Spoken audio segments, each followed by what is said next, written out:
Hello, everyone, and thanks for tuning in. I'm Amanda Ziadeh with WashingtonExec, and with me today is Dr. Mark Flugge, who serves as CGI Federal Sustainability and Climate Change Lead. So Mark is here today to provide some insights on operationalizing sustainability in the federal government in ways that are measurable, accountable, and urgent. So thank you so much for being here today, Mark. Hi, Amanda. Thank you for inviting me.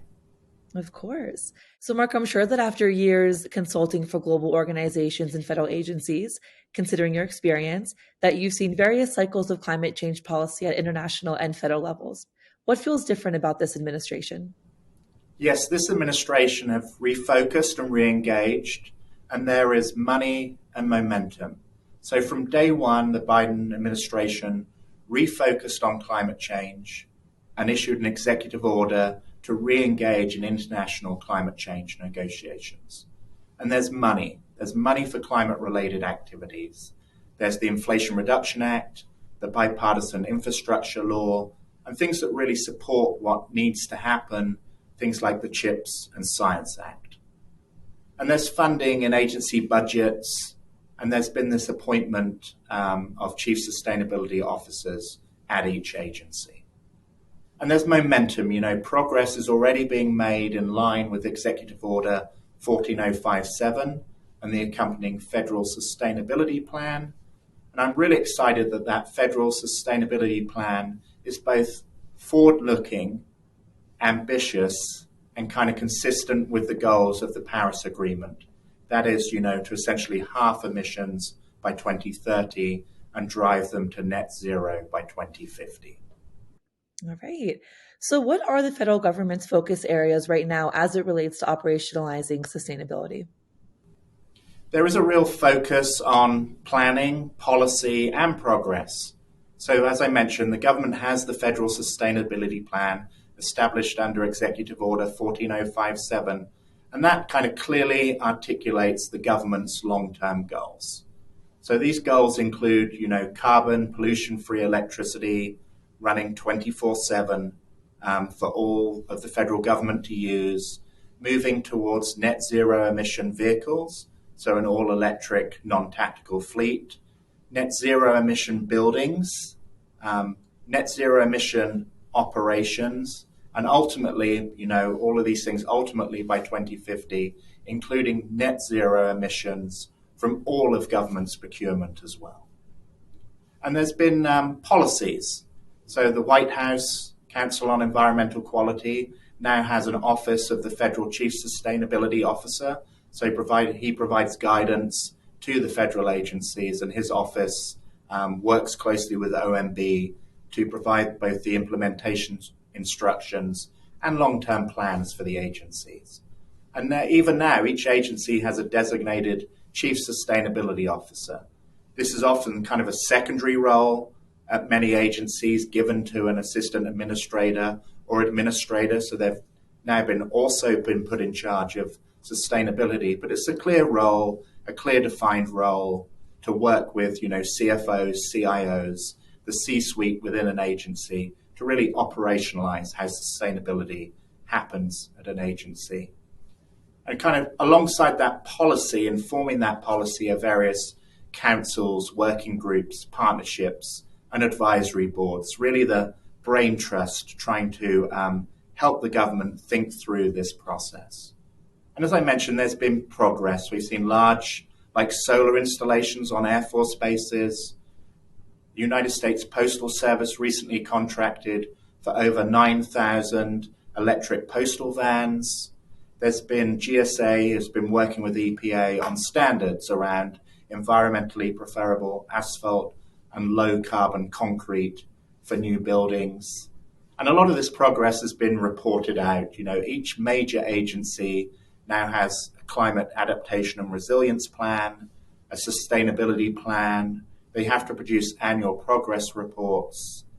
And then there are traditional mechanisms as well, such as, the Office of Management and Budget has always had an efficiency scorecard for major agencies around electricity and water use. So yes, it's really been a combination of having the plan, making progress, and having policies. All right, wonderful. Yeah, there seems to be much movement. But in your opinion, where do agencies need to focus today to meet their long-term goals of the federal sustainability plan? Yes, it's one thing to have a plan, but another thing to kind of execute and implement that plan and really drive change from what has been small, incremental improvements over time to now this kind of paradigm shift of having to drive towards net zero in order to kind of address the scientific reality of climate change. So I think agencies should be focusing on kind of understanding the scale of the challenge. It's not small incremental steps, it's a big shift for the whole of government. They should establish kind of detailed implementation roadmaps, and they should measure and report out transparently on progress.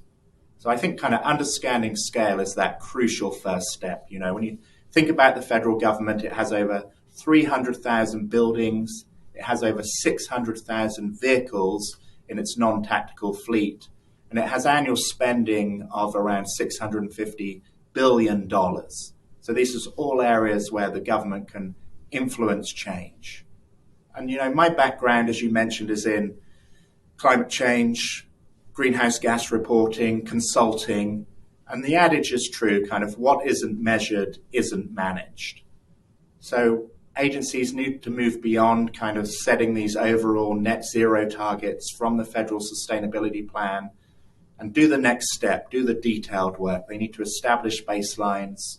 They need to set interim targets, what they should do today, tomorrow, next week, next month, next year, and put in place, you know, a detailed implementation roadmap around those actions. Those roadmaps are going to be crucial as we move forward. They can be similar to, but will have to be significantly more detailed than the current agency annual sustainability plans. And those roadmaps, you know, should document the kind of the who, the what, the when, and how of sustainability of an agency. Who's responsible, what they're responsible for. Is it fleet? Is it buildings? When do those individual milestones need to be met? And, you know, how, where will the money come from? How will the projects get implemented? All around, you know, sustainability at an agency. And that measuring progress is also critical. You know, measuring both the activities, what's being done on the ground, what's being done at the building, how many electric vehicles have been purchased, but also kind of measuring around key performance indicators. You know, how many vehicles out of 600,000 are now electric? Are there new technologies coming online that an agency needs to consider? So kind of measuring down to the dollars being spent, what that means in terms of greenhouse gas emissions, how much electricity is being used at the buildings, but also, you know, what supply is available to the federal government. It's one thing to need renewable electricity, but how much is available? So as they go along, as agencies measure progress, they also need to be measuring in order to supply, in order to identify gaps and where the government is falling short. Well, thank you, Mark, for sharing your perspective on that. I understand corporations look at sustainability as a key differentiator in attracting consumers and investors, but the government is in a different place when it comes to incentives for addressing sustainability. Can you explain the difference between how corporations are looking at sustainability versus the government? Yes, great question, because you're right, Amanda. First of all, it is different. You know, unfortunately, I see both large accounting firms and large management consulting firms kind of trying to sell generic corporate sustainability approaches and ESG reporting platforms and software directly into the federal agencies without kind of understanding those differences. Those differences are key and important. I think that said, agencies can learn from corporate sustainability best practices, but agencies also need to understand the key differences and the challenges and barriers they have at their agencies. You know, I think those challenges include addressing scale, as I mentioned, so many buildings, so much fleet, so much procurement, reducing bureaucracy within their agencies. Is it really necessary to take every decision through a advisory council or to a advisory board or to have a rulemaking around it? Some of these decisions can be kind of made at the top-down executive level. Identifying funding, where is the money going to come from? There is momentum, there is money, there is bills and laws, so the money is there, but identifying how an agency will use that money at scale. Contracting experts, I mentioned there are these chief sustainability officers at federal agencies, but most of them don't have a background in sustainability. It's another role they've been given on top of their day job. And as those CSOs do their work and are given guidance and do contract consultants to help them on their journey, they'll also need to train the workforce at their agency. People in procurement are going to have to understand, why are the rules around procurement changing? Why are there more sustainability requirements? And the good news is government has all the data they need to track and manage for sustainability, but it's in different systems. So I don't think anything really needs to be reinvented, but designing data management platforms to bring that data centrally so then agency CSOs can manage the sustainability journey. And future-proofing policy will be important.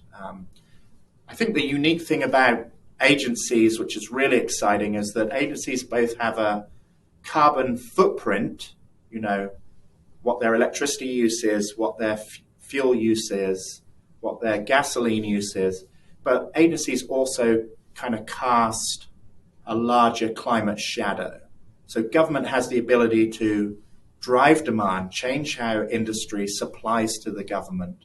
It can establish policies to switch away from fossil fuels to renewable energy.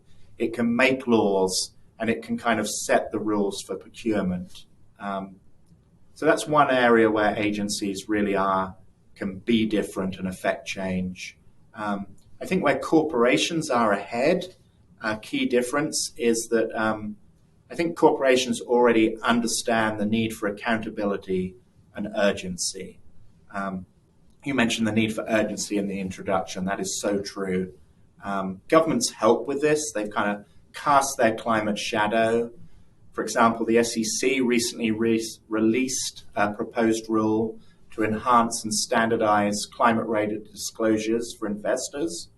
And the GSA and others released a proposed rule to amend the Federal Acquisition Regulation, the FAR, to include disclosure of greenhouse gas emissions and climate-related financial risk. So government's already kind of helping corporations raise their game. But I would say another difference is that sustainability is currently not a high priority in the administrative culture or sometimes the mission at most agencies. A lot of agencies have kind of a wait-and-see attitude. They are kind of waiting for guidance from OMB and the Office of the Federal Chief Sustainability Officer, or waiting to see what other agencies do first. So kind of how do we combat this lack of urgency? I think there's a need for greater urgency to move beyond planning towards kind of concrete agency action, but also making actions scale. We need more next week, next month, next year. And I mentioned protecting the gains and the momentum. I think the final thing to say here is that there's a need to future-proof policies and legislation against changes in both administration and litigation. All right. Well, Mark, you mentioned how government needs to address sustainability across the supply chain. And one idea under consideration is a proposed rule to amend the FAR to include the disclosure of greenhouse gas emissions and climate-related financial risk. So as a federal contractor, what are CGI Federal's thoughts on that? Yes, I think a focus on procurement is key. If you look at any kind of analysis of greenhouse gas emissions at a large organization or a national government, far more emissions come from the value chain and supply chain of an organization. So a focus on procurement is key. And at $650 billion, the largest spender in the United States, greening that supply chain is critical. I actually think the best outcome would be for all contractors to report and ideally reduce their emissions as soon as possible without introducing any additional delay. So I think while this rulemaking process plays out, the government should consider switching all major contracts. They could shift from these post-award sustainability reporting requirements to kind of pre-award evaluation criteria. So they can kind of set up front that the major contractors they're doing work with are already kind of using sustainability to guide their own operations. Here at CGI, for example, we're committed to achieving net zero carbon emissions across our whole organization. We're a global company by 2030. That's kind of 2 decades ahead of the federal sustainability plan and the science-based goal of reducing to net zero by 2050. But kind of the reason we're ahead is because we have a bit more control over our corporate operations than, say, perhaps a government with a lot of individual agencies. And we also focus on our sustainable performance a lot around procurement from our suppliers. You know, we supply the federal government with largely services, but we have our own suppliers as well. So it's important that we do our due diligence around our value chain and our supply chain. And for example there, you know, CGI has achieved a platinum rating from EcoVadis for our sustainability performance, which has kind of placed us in the top 1% of companies in our industry. Okay, lovely. So tell us a bit about how CGI Federal services are different from consulting firms that advise federal agencies on various issues, including sustainability. I think it's fair to say that CGI Federal kind of understands government, brings international insights as a global company, and tailors our federal services. So I mentioned that the government has refocused and re-engaged on climate change and sustainability. And I also mentioned that, you know, agencies are waiting and seeing around more guidance. So CGI kind of recognizes the need to meet agencies where they are today.